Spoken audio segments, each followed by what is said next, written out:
Today, we're going to be going over the opening of the Euros tournament this weekend. We'll discuss the opening game, Germany versus Scotland, and then head into Saturday's games, which is today as I'm recording this. Hungary versus Switzerland, Spain versus Croatia, and then Italy versus Albania. For those of you who are new here, welcome to the SoFlo Soccer channel. My name is Matt, and here we give takes, opinions, game analysis, and news on all things soccer and football related around the world. But it's not just my takes and opinions and analysis that we hear on this channel, it's also you. I want to hear what you have to say down in the comments down below. And let me know if you agree or disagree with me, or just give me your version and your take on the whole matter. But let's get into the Germany versus Scotland game, the opening game for this Euro tournament this summer. Obviously, Germany were already the favorites going into this game, and I obviously had them winning. I made a Euros prediction video, and if you want to check that out before I get into any spoilers, you should definitely check that out first. I'll leave the video in like the corner, one of these corners somewhere. But essentially, I have Germany making it all the way to the final and winning it.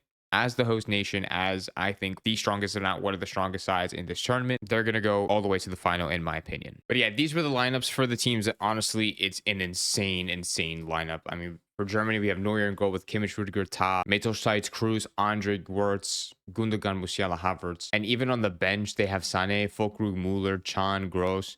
Ter Stegen on the bench is crazy. Schallerbeck, Anton, Furyk, Undnaf. They are just absolutely stacked, honestly. And so, yeah, and so when you put it side by side next to a team like Scotland, it's just like kind of night and day in terms of the amount of talent that they have. Not that I'm saying Scotland are a bad team. I mean, they still have the likes of Tierney. They still have Robertson. They have Adams, McGinn, McTominay. They still have quality players who play at the highest of levels. But when you play against this Germany side, it's like there's just no holding back. And that's exactly what Germany did. They did not hold back at all. I mean, a 5-1 pumping, making it the highest scoring opening game to a Euro in history. Musiala and Wirtz were absolutely leading that line, being very, very crucial to the Germany side. Füllkrug scoring this absolute banger of a goal. And even Antonio Rudiger scored an own goal. So technically, Germany scored 6 on the night. Yeah, but Julian Nagelsmann, what a head coach, guys. Honestly, this guy is dangerous and is honestly one of the reasons why I have Germany winning the whole thing, not just because of the stacked team that they have, but Julian Nagelsmann is literally one of the best coaches that I've seen, especially one of the best German coaches that I've seen. And his style of football is just absolutely amazing. They completely destroy Scotland. They make them look so stupid. That's what Germany should be doing. We haven't seen Germany do that to a side in a really, really long time, in at least a couple of years. In international tournaments, they've been very, very questionable. Essentially, ever since they've won the 2014 World Cup, they've been pretty questionable when it comes to these international tournaments and performances on the field. And what's crazy about that game, they literally rested players. They rested Thomas Muller. They rested Leroy Sané. Like, Füllkrug came off the bench. Muller came off the bench. Can came off the bench. Sané came off the bench. They still have Ter Stegen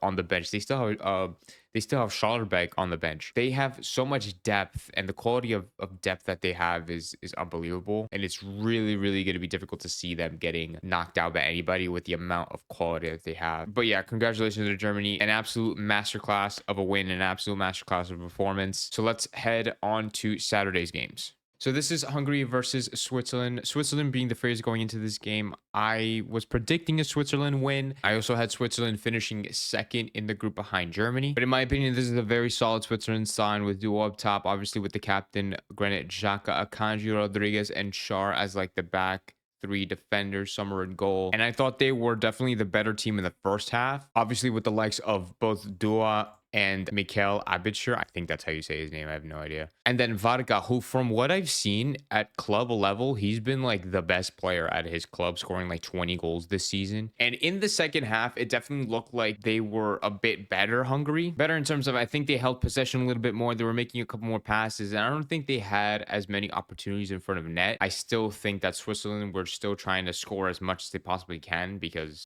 I feel like they're really, really expected to get the second place spot, and every win and every goal matters in this competition. But yeah, but at the end of the day, I think it wasn't enough for Hungary. I don't think they were ever going to win this game. Honestly, Hungary have nothing to lose. They're not really expected to get out of this group. And if they could finish in third place ahead of Scotland, I would think that's a huge achievement for them. Essentially, that's what both Scotland and Hungary have to do. They're both going to have to try to fight for that third place spot and try to score as many goals as they possibly can and try to somehow find a result in these next 2 games. Hungary are playing Germany in their next game, so that would mean Switzerland is playing Scotland. So Switzerland and Scotland could actually be a really, really good game if Scotland play a lot better, obviously, against, how they did against Germany. But I think if Scotland are on their game, this could be a very, very competitive match. I could see it ending in a draw, but for Hungary, it's probably going to be a guaranteed lose. But yeah, I don't know how Hungary are going to do against Germany, but they're just going to have to fight their hardest and hope for the best, honestly. Moving on to Spain versus Croatia. This game was just absolutely insane. I genuinely thought Croatia was actually going to stay in this game. I thought they played a pretty good opening minutes. I would say for the first 30 minutes, until Morata essentially scored that first goal, I thought they were really, really going to stay in it. And then as soon as Morata scored the first,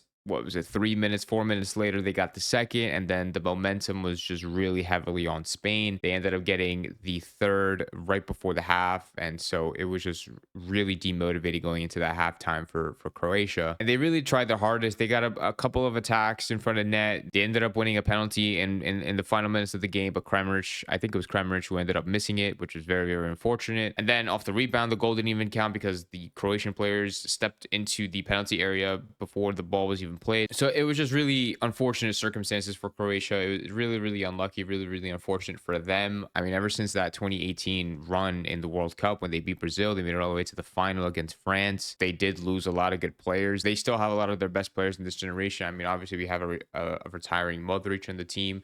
They still have Brozovic and Kovacic in the midfield. They have Guardiola still in the defense with Stanisic. But yeah, but like when you compare them to this Spanish side, it's like with the Germany game, it's completely night and day. You look at Spain and you see Simon, Cucurella, Fernandez, Lenormand, Carvajal, Rodri, Williams, Ruiz, Pedri, Yamal, and Morata. Like, it's just insane, honestly. They still have pretty good quality off the bench. The fact that Jesus Navas is still being called up for the team is actually kind of crazy. Man's 38 years old. But yeah, Spain were all over these guys. They were all over Croatia. They made a lot of great passes, a lot of great plays in the attacking third. Lamine Yamal making history as being the youngest player to start and play in a Euros game, being 16 years of age. I think the midfield was just phenomenal in my opinion. I mean, everybody in every position was really, really good, right? But I thought Fabian Ruiz did really, really well in that midfield, along with Pedri. In the defense, I thought Carvajal was a stud. Fernandez and Simon made so many good saves, honestly. And all of the goals they scored were absolute golazos. Like the first goal with Morata, like Fabian Ruiz just split the defense right in half with a through ball in the middle. And obviously Morata one-on-one with his composure, with his finishing, with his technique. He bags it in the back of the net. Ruiz scored an absolute banger after finessing through like 3 or 4 players. He puts it bottom right corner in between somebody's legs. Yamal got an assist after making history already. He becomes the youngest player to get an assist for the Euros, which is insane. He assisted Carvajal in the third goal. Great cross in with his left foot. Carvajal was there to bag it in. I thought Croatia did really well, like locking down Lamine Yamal, as they knew that he doesn't have a weak foot, and they kept trying to force him inside, trying to cut in with the left foot and try to force him onto the right foot. I thought they did a good job on that. I caught on that a couple of times. Nico Williams was pretty cool to see down on that left-hand wing. I mean, these guys are just full of talent, and Spain is just also one of those teams that are favorites to win the whole thing or just get at least to the semifinals or the final of the competition. Before we head into the Italy game, let me know what you guys think so far of what happened in the Euros up to now. Let me know your thoughts on certain players, certain teams. Do you think everything that's been going on has been pretty expected, or were you expecting more from teams like Scotland, like Hungary, and things like that? Let me know down in the comments below. And while you're down there, please hit that like and subscribe button. It'd mean so much to me. For those of you who already did, thank you so much for supporting the channel, supporting me. I really, really do appreciate you being here and giving me your input. Now we go to Italy versus Albania. This was probably the least exciting game of the day. And I say that with all due respect to all the Albanians and all the Italians out there, but I'm literally like half Italian. But yeah, and I say that this is the least exciting game. No one really cares about this game because Albania is the weakest team in this group.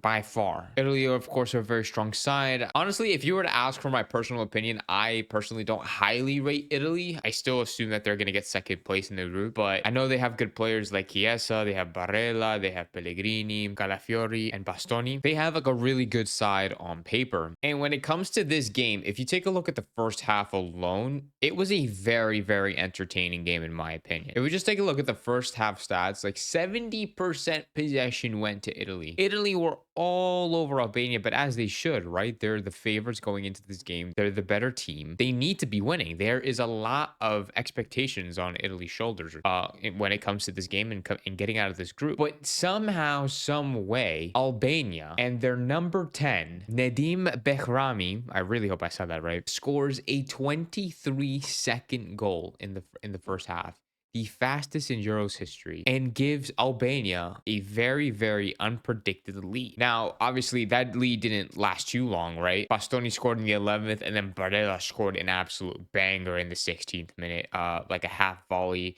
caught the keeper like off-footed. Struck Kosha, honestly, in my opinion. I mean, I know Footmob gives him a 5.4 rating. I thought he had a pretty good game. He made a lot of important saves. In the first half, I thought Albania were really bringing on that pressure. I thought they showed a lot of heart, a lot of enthusiasm.